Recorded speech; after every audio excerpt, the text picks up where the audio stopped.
শুরু করছি খবরের আয়নায়।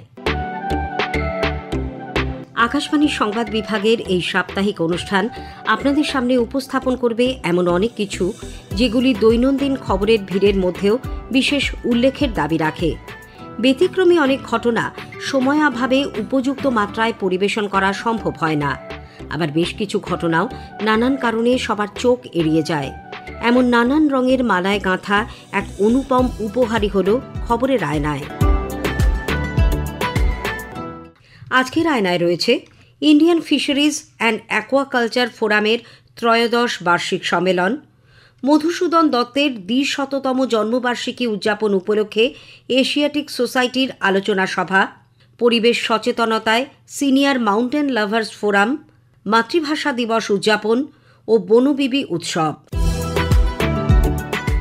কেন্দ্রীয় সরকার মৎস্যজীবীদের দুর্ঘটনায় মৃত্যুতে ৫ লক্ষ টাকা অর্থ সাহায্য বরাদ্দ করেছে। গত শুক্রবার কলকাতায় ত্রয়োদশ ইন্ডিয়ান ফিশারিজ অ্যান্ড অ্যাকোয়াকালচার ফোরামে কেন্দ্রীয় মৎস্যমন্ত্রী পুরুষোত্তম রূপালা জানিয়েছেন, এর আগে এই পরিমাণ ছিল মাত্র ১ লক্ষ টাকা। প্রধানমন্ত্রী তা বৃদ্ধি করে ৫ লক্ষ টাকা করেছেন।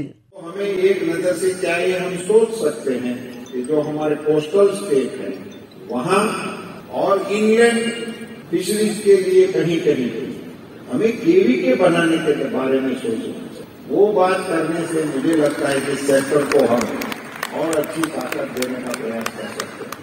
तो उसी के बारे में थोड़ा विचार विमर्श हो और कोस्टल स्टेट में हम फिशरीज को डेडिकेटेड हो, ऐसे कृषि विकास केंद्र, उसको मत्स्य विकास केंद्र बोलो, ऐसा करके वो करने का हमें प्रयास करना चाहिए, ऐसा मुझे लग रहा है।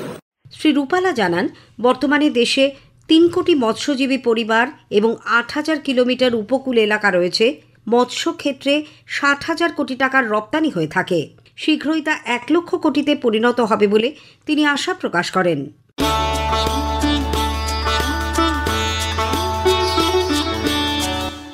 মাঘী পূর্ণিমা উপলক্ষে গত শনিবার সুন্দরবনের বিভিন্ন জায়গায় পালিত হল বনবিবি উৎসব ও মেলা।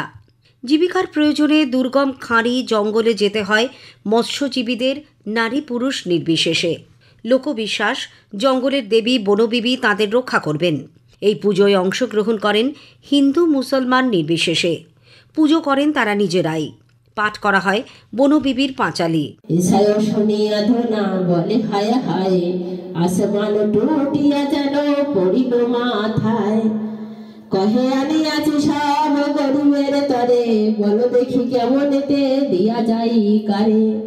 মধু তোমার নাই আমি চাই, ডিঙ্গাবে আপনার দেশে চলে যাই। শুনিয়া ধুনাই বলে গেল ডরাইয়া, থর থর কাপে ধুনা বাত নাই সরে, জোড়ো হাতে কহে ঠাকুর মাফ কর মোরে।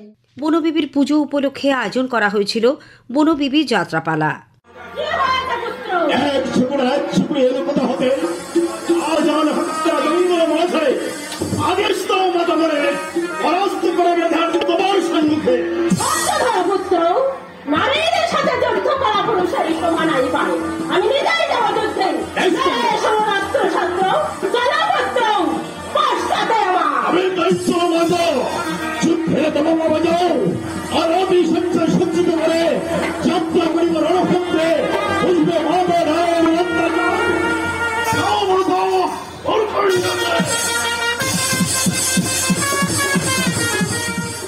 কিভাবে টিকিয়ে রাখছেন এই লোকসংস্কৃতিকে?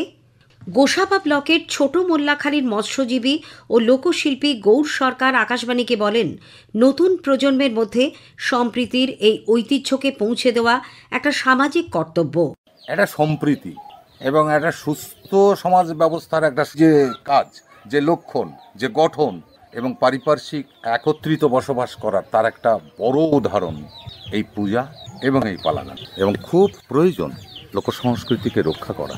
বিপদগামী সংস্কৃতি যেভাবে আমাদের শহরতলি অবশ্যই আছে, এবং এই প্রত্যন্ত গ্রাম স্তর এইসব এলাকায় যেভাবে আগ্রাসন শুরু হয়েছে, বিশেষ প্রয়োজন লোকসংস্কৃতিকে সুরক্ষা করা।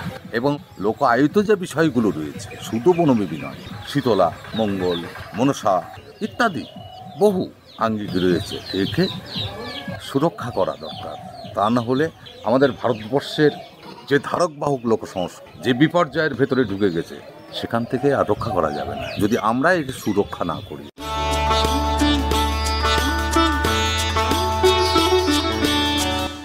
মাইকেল মধুসূদন দত্তের ২০০তম জন্মবার্ষিকী উদযাপন উপলক্ষে এশিয়াটিক সোসাইটি ১৯বিংশ শতাব্দীতে নবজাগরণে মধুসূদনের ভূমিকা শীর্ষক এক আলোচনা সভার আয়োজন করে।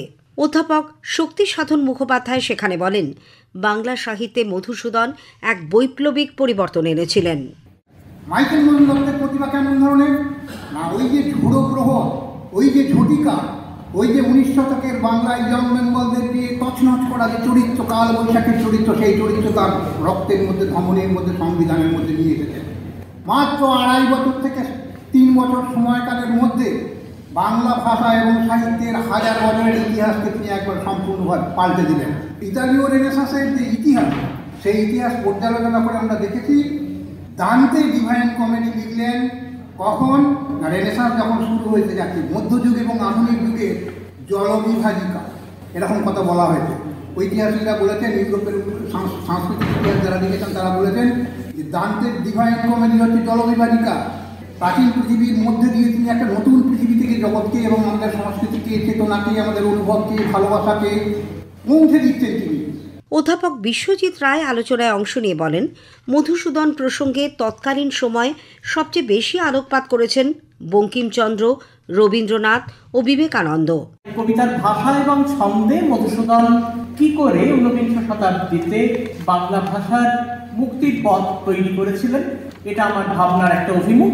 আবার ঠিক যেখানে তিনি এই মুক্তির পথ তৈরি করছেন, সেখানেই কি তার কোথাও একটা এমন কিছু সীমাবদ্ধতা ছিল যে জন্য মধুসূদন প্রায় দোসরহীন রয়ে গেলেন।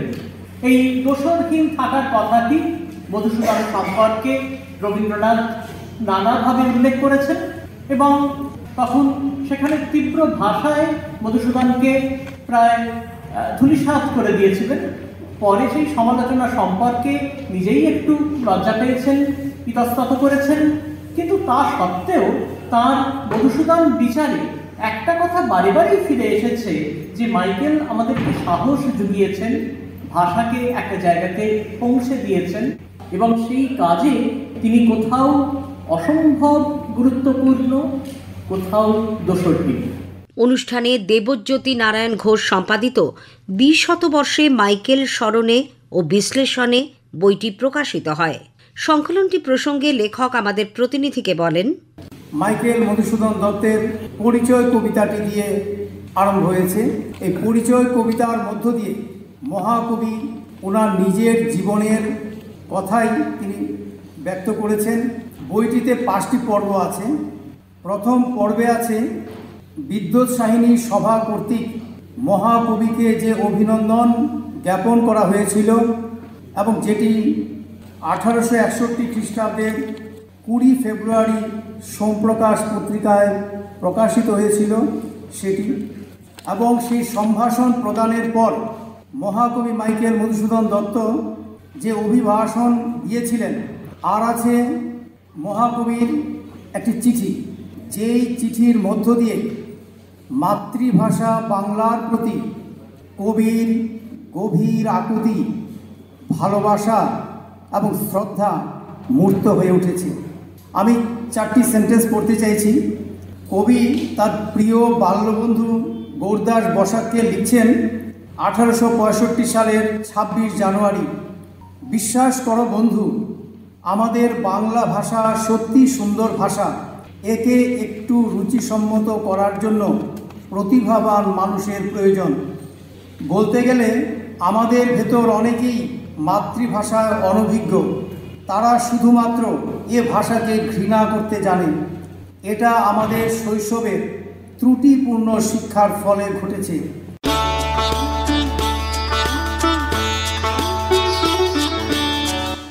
বয়স কোনো বাধা নয়, মনের জোরেই সমষ্টিগতভাবে সমাজের নানান কাজে নিজেদের নিয়োজিত রাখা সম্ভব। নিরবচ্ছিন্নভাবে সেটাই করে চলেছেন সিনিয়র মাউন্টেন লাভার্স ফোরাম। সেখানে সদস্যদের বয়স হতে হবে কমপক্ষে 50 বছর।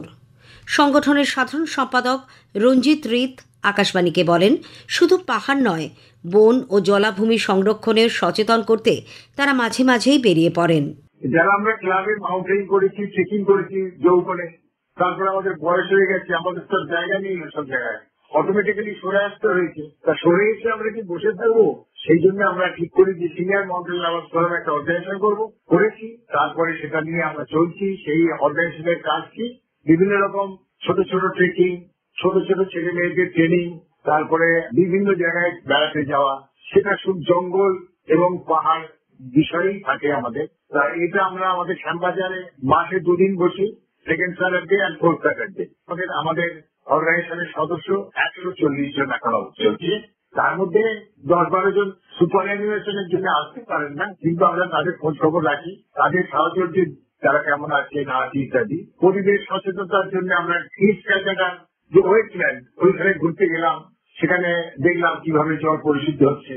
এইভাবে আমরা বিভিন্ন জায়গায় ঘুরি, বিভিন্ন পাহাড়ে যাই, পুরুলিয়া, বাঁকুড়া, তারপরে উত্তরবঙ্গ, এইসব জায়গায় বিভিন্ন জায়গায় আমরা যাই। আমরা নেচারকে ভালোবাসি, নেচারের জন্য অনেক কিছু করি, আমরা এই বয়সী করছি।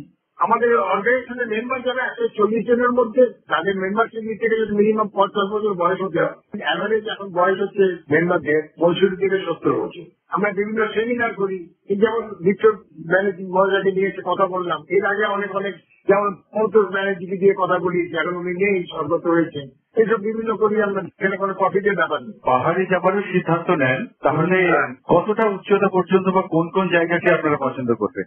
এখন আমরা 10-12 হাজারের উপরে যাওয়ার কথা ভাবছি না। আমার যেমন 81 চলছে, আমাদের এখন আর 12 হাজারের উপরে যাওয়ার কোনো ভাবনা নেই। যেমন আমরা সান্দাকফু ভালো গেছি কিছুদিন আগে, গোচালা যাই, সিন্ধুদুর্গ যাই, এইসব জায়গায় যাই তো আমরা। তারপরে ঝিলুক যাই, নাথুলা যাই, এসব জায়গায় যাই তো আমরা বিভিন্ন সময়। এগুলো করি, পাহাড়কে ভালোবাসি, পাহাড়কে যাই। এই জন্য এখন তো আর সেই এক্সপিডিশন করতে পারি না, পারবো না, সেই জন্য ওইদিকে যাওয়ার কথা ভাবি না এখন। নেক্সট পরিকল্পনা আর কি আছে? অল ওয়েস্ট বেঙ্গল মাউন্টেন যেসব ফেডারেশন আছে, তাদের সবার মাউন্টেনিয়ারদের নিয়ে আমরা একটা, তাতে ধরুন 150 জনের মতন সদস্য উপস্থিত হন। প্রত্যেক বছরই আমরা করি, এবছর আমরা করছি। কনফেডারেশনের যে মিট, এটা আমরা অর্গানাইজ করছি।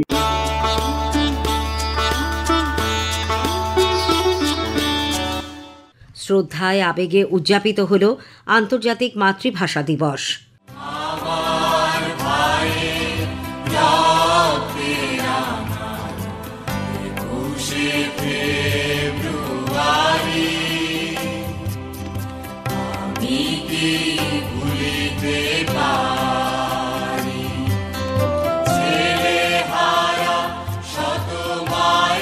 রাজ্য সরকারের উদ্যোগে মূল অনুষ্ঠানটি হয় দক্ষিণ কলকাতার দেশপ্রিয় পার্কে।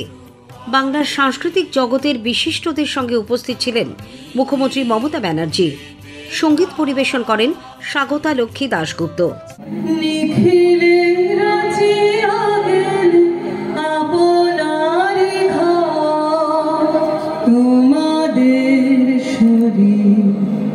মরণ সাগর পারে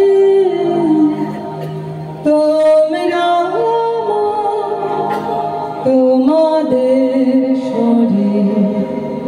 অনুষ্ঠানে মুখ্যমন্ত্রী বলেন, যে কোনো পরিস্থিতিতেই বাংলার সংস্কৃতি অক্ষুণ্ণ থাকবে। ইয়াং জেনারেশনকে আমি অনুরোধ করব, আপনি ইংরেজি শিখুন, কোনো আপত্তি নেই, কিন্তু ভবিষ্যতে যাতে আমাদের ইয়াং জেনারেশন স্টুডেন্টরা বিপদে না পড়ে, তাই তাদের সব ল্যাঙ্গুয়েজ জানা উচিত। এবং ইংলিশ মিডিয়ামকেও আমরা সমান গুরুত্ব দিচ্ছি। এই কারণে নিজের ভাষাও বলবো, কিন্তু বাংলার অধিকার মর্যাদা কি করে রক্ষা করতে হয় এটা আমরা জানি। আমরা মাথা নত করতে জানি না, আমরা মাথা উঁচু করে চলি। এটা বাংলা বারবার প্রমাণ করেছে, আজও প্রমাণ করে চলবে। আজকের আয়নায় শেষ করার আগে একটা অনুরোধ, আপনাদের কেমন লাগলো এই অনুষ্ঠান ইমেইলে জানান, অথবা আকাশবাণী সংবাদের সোশ্যাল মিডিয়া পেজে। সেরা চিঠির উল্লেখ থাকবে প্রেরকের নাম সহ। আজ এই পর্যন্তই।